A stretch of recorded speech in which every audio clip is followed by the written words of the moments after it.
Hi everybody and welcome back to Lost Genre Reddit Stories. This post is from the subreddit Relationship Advice and it's by user Deleted. My mother, 50 female, asks me, 20 female, to travel home to wake up my teenage brother, 15 male. Hi everyone, this morning I was yelled at down the phone by my mother for refusing to travel 1 hour home and back to wake my 15-year-old brother up for school. She has always babied and coddled him, to the point where he is 16 this year and she still puts his socks on for him, brings all his meals and snacks to him, and makes zero attempt to help him mature. He has never left home alone. She tells him what to do and when, and both of my parents' lives revolve around him. He does not know how to boil a kettle and has never done anything independently. If he doesn't want to do something, he will have a tantrum. I would like to point out that he has no learning difficulties or anything like that would explain this. He has just not grown up. My birthday out of London was cancelled because he didn't want to go and I was called selfish as a result. I am 20 and I've been living away from home at a university 1 city away for about 2 years now. Previously, she asked me to come home from university to walk my brother 15 minutes home from school at 4 p.m. along a route he has done 1,000 times before. Yesterday, she called me to ask if I would come home from uni on Wednesday to put my brother's dinner on as she is going to a funeral. It was a sad event, but of a relative she rarely sees who is very old and died naturally. I am not saying she shouldn't go to the funeral, just that it was not out of the blue. She had been preparing for this for a while. I said I wasn't happy about it, but I didn't have plans that day, so fine. This morning, she called me to say the funeral was at 9:30 a.m., so she'd be back by tea time. I thought, great, no reason for me to come home as my brother is at school. But actually, she now wants me to come back Tuesday evening, late, after volunteering and having a busy day. Tuesday evening is the only time I get to see my boyfriend this week, so I said no. The reason she wants me to come back is so I can wake my brother up for school on Wednesday morning and make sure he locks the front door. I told her that was too much of an ask for something he can do himself, and she proceeded to call me a selfish child and that we all have to do things we don't want to do, and that she has made sacrifices for me. At this point, I just said I wasn't having this conversation and hung up. I then texted her to explain that I didn't want to come back for multiple reasons. My boyfriend and I have a busy day on Tuesday, and it's just not practical. Plus, the reason she wants me to come back is ridiculous, as he is almost 16 and can easily set an alarm. I shouldn't have to travel 2 hours round trip to wake my teenage brother up for school.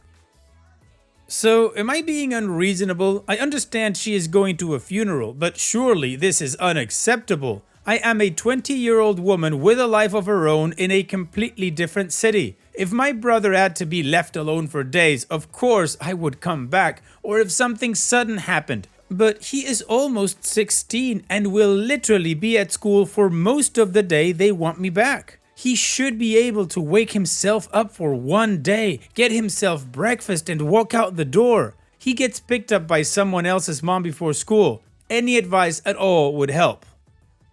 Well, OP, no, in my opinion, you are absolutely not being unreasonable and your mother's just being an idiot. Honestly, this kid is helpless. He can't even put his own socks on. I mean, of course, I'm sure he can, but mommy does it for him, so it's easier. This has failure to launch written all over it. OP, you need to set boundaries and make sure you're independent from your parents as soon as you possibly can, if you are not already. Because I'm pretty sure that at some point, your parents are gonna make you take 100% responsibility for your brother and assume her role. She's already starting to do that. OP, again, if I was in your situation, you have two choices. If you're dependent on your parents or if you're not dependent on your parents. If you don't depend on them, then just set firm boundaries that she doesn't get to do this to you. And even if she calls you or guilt trips you, you're a bad child or whatever, fine, just move on. And if you do depend on your parents, then start planning an escape financially. Get a job, I don't know, whatever you can do to remove yourself from under their thumb. And I think those are your only two choices, because there is no way that you're gonna make her understand about the poor parenting that she's done to your brother. And what do you guys think about OP's problem? How would you try to solve this issue? Let me know in the comment section, and now let's move on to the community comments to see what they said. Queen Veronique 9483 says, "It's time he let go of mommy's tit. You need to stand your ground and not make exceptions for when you should go help with him. Let your parents handle it. They'll get tired of it eventually, hopefully. He's 16, not 6, for goodness sakes." And OP responds, "Thank you, I really hope so. He really has not matured above the age of 4, and it has caused many issues in the family over the years due to my mother's babying of him. It is embarrassing when friends or my boyfriend come over, as they see the real extent of it. My mom still leaves his clothes out for him, tells him when to shower, and orders for him at restaurants."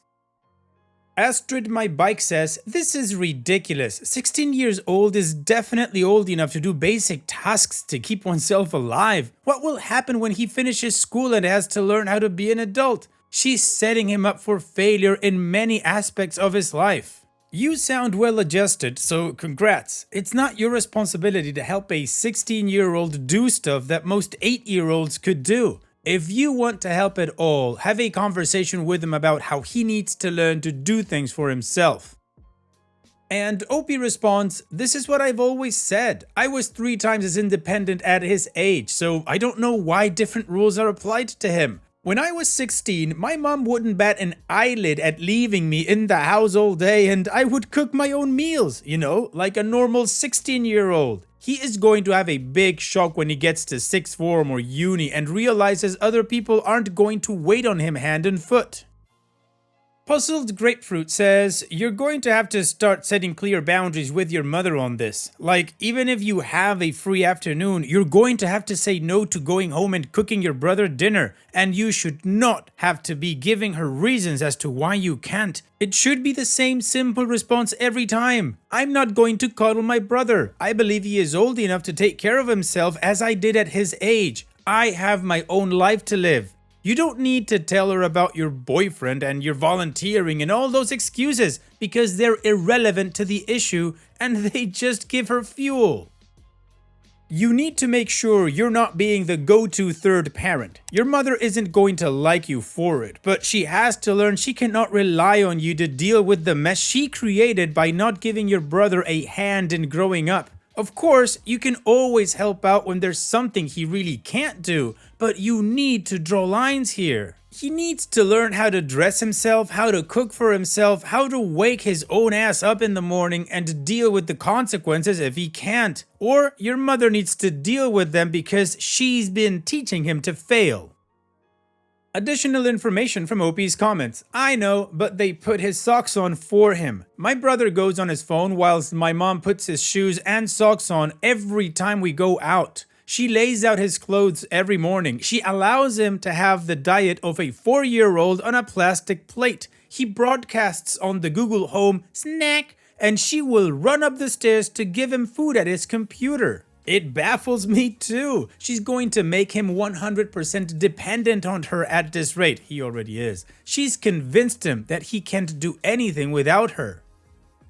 When she requests these things of me, it's because she sees it as my duty, and when I refuse, she sees it as me choosing my new life over my family. She said I have made my choice and that what I've done will come back to bite me. She is very manipulative and likes to guilt trip. It makes me second guess myself. Still, I won't be going home to stay with them. Thankfully, my boyfriend lives close to me so that I can stay there. Other than that, I do have friends in the area who should be able to help.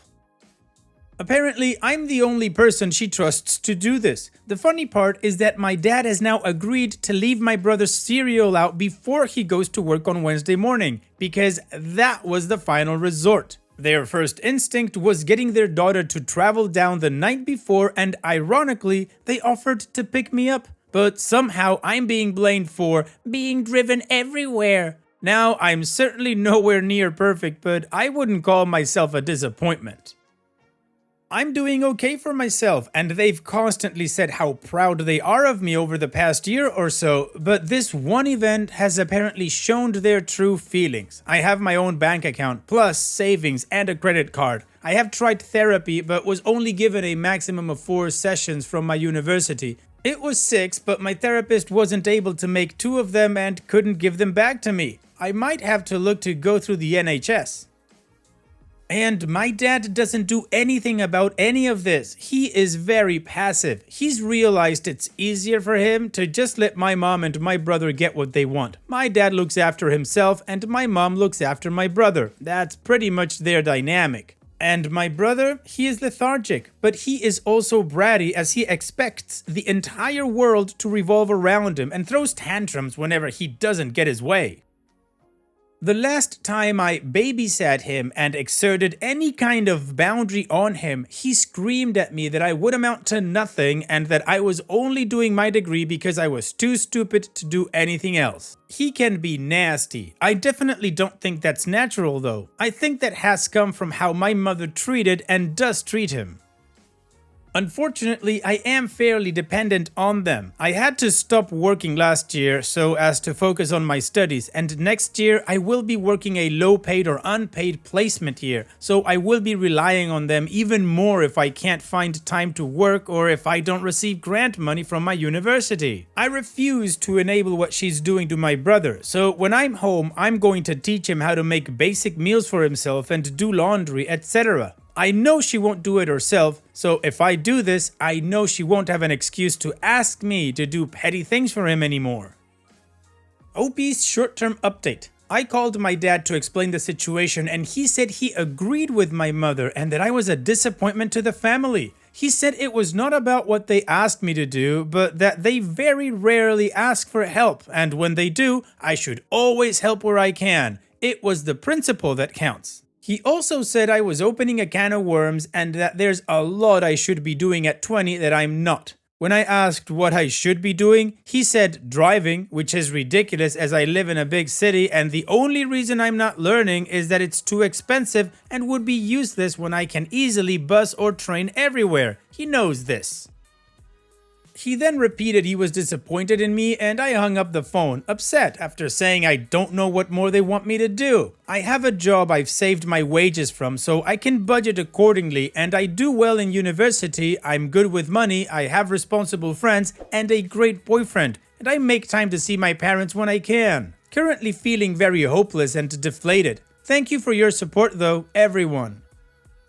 Well, the community agrees that OP's mom sucks in the sense that she's raised a brat who can't do crap. And OP had a lot to give us regarding background and more stuff in the family. Also, her dad's an idiot as well. So it's time to move on to the update to see how this story ends. But of course, before that, here's that playlist I like to show you guys so you can enjoy it after the video. Now let's move on to the update. Hi everyone, I've had a lot of comments and messages since I posted this yesterday and I really am so grateful for the support everyone's given me. I've looked into the golden child or scapegoat dynamic and narcissism in general and it definitely sounds a lot like my family dynamic, especially regarding my mother. To clarify a few questions, we are from a white British-Irish background, and no, my brother has no symptoms of having any kind of condition or additional needs, autism included.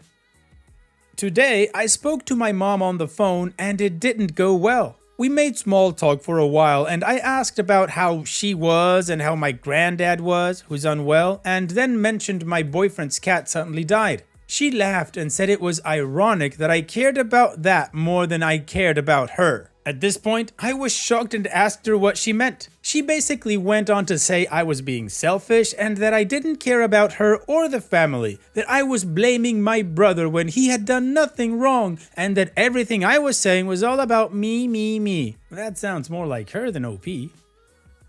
She said she would call my brother Wednesday morning to make sure he was up, which I then said I would do, in the hopes it would diffuse the situation. She said this was unnecessary and it was pointless now the damage was done. I got angry and said I was frustrated. I didn't know what I could do to help, but I didn't think I was in the wrong for simply being unavailable to do something my brother is perfectly capable of doing himself. At this point, she got exceptionally angry and said I better stop talking, otherwise she'd say some things she regrets, and proceeded to reiterate how much she does for me that she doesn't want to do, and that if we love someone, we drop everything for them and do what we can to help them. I basically said I had agreed to help initially when I would be coming home Wednesday evening, but then when plans changed to coming home the night before, it made things very impractical for me regarding my volunteering and seeing my boyfriend. All she did was repeat how selfish I was, that she hadn't raised me to behave like this, and that she didn't know what's gotten into me. She said I'm 20 now, so I should be able to sort myself out, implying she was going to cut me off and not let me back home. I stood my ground and said that 15 is old enough to wake yourself up and make yourself breakfast. She said that it's not the principle of the matter anymore. It's that it's not what you think about it, but the fact that you should do it anyway. That I always choose to make things about me whenever she has a rough time.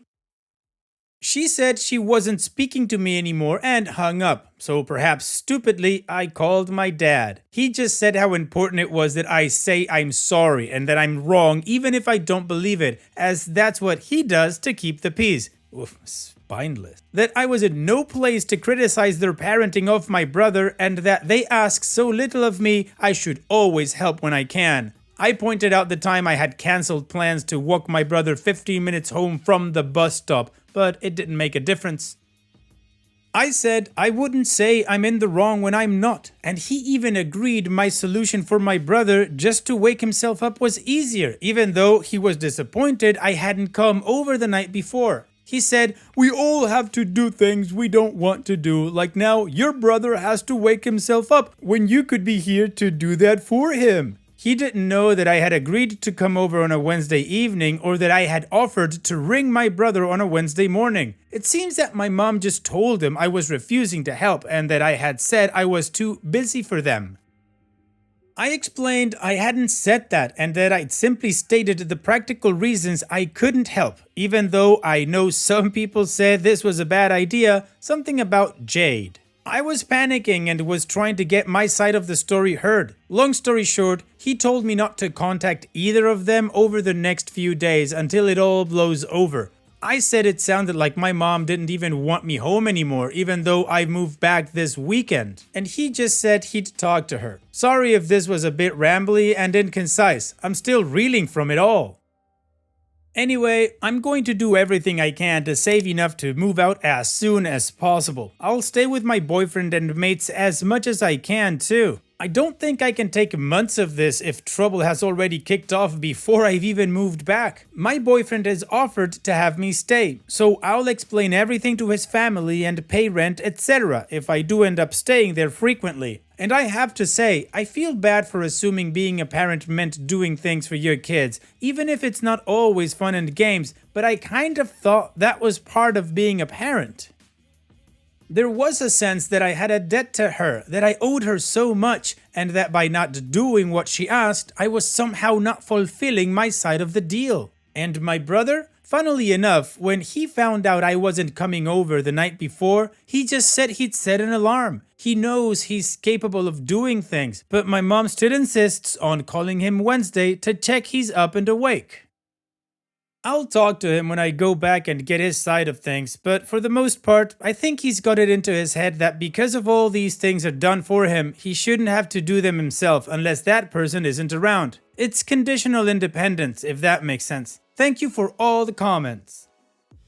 Well, it'll be good for you for standing your ground and for trying to find a way to get out from under your mom's thumb. Also for understanding that you shouldn't be under your mom's thumb. And hopefully you can help your brother. He may not be completely open to the idea right now because he still lives with mommy, but when he wants to become an independent man, and grow up and be part of the world, he might be asking for your help. If not, well, he's gonna be a very lonely person. In any case, here's wishing you the best in the future, OP. Thank you so much for sharing and take care. Now, let's finish this video with a mood booster post. This post is from the subreddit Malicious Compliance, and it's by user Andrea Awakening. My piercing bothers you? Sure, I'll listen to you. This is from a few months ago when I first started at my new job. On one of my first days, my manager said I had to remove my piercing. I have an industrial piercing on the top part of my ear. Since I had the piercing on my interview and he was the one to interview me and didn't say anything then, I said I wouldn't. He let it go for a few days and then told me again. My reply this time was, all of my colleagues have at least one piercing on the upper ear, so why am I the only one that has to remove it? And he said, I quote, "Do any of your colleagues have a stick that goes through the whole ear? No, just you, so remove it." Right after the end of that shift, I went to my piercer and got a set of separate but matching piercings that I can wear in single holes, which I only ever do while working. At the first time he saw me with the new piercing, he said that we'd been through the conversation plenty of times and just to remove the piercings, to which I said, "See, you told me yesterday that the problem was I had one piercing that went through my whole ear. Now I don't anymore. I have two separate piercings. All good." It's so good to see him still fuming about it after months and not being able to do anything since I've technically removed the piercing he wanted me to remove. Nicely done, OP. Excellently played. He wanted the industrial piercing out and you got it out. Thanks for sharing, OP. And that's it for today's video. Thank you so much for taking the time to watch it. Now, if you've gotten to this point in the video, I assume that you like these stories that I'm reading out. So here are a couple more that you might enjoy. And if you don't have any time to watch another story right now, save it for later. And also, don't forget to hit that subscribe button.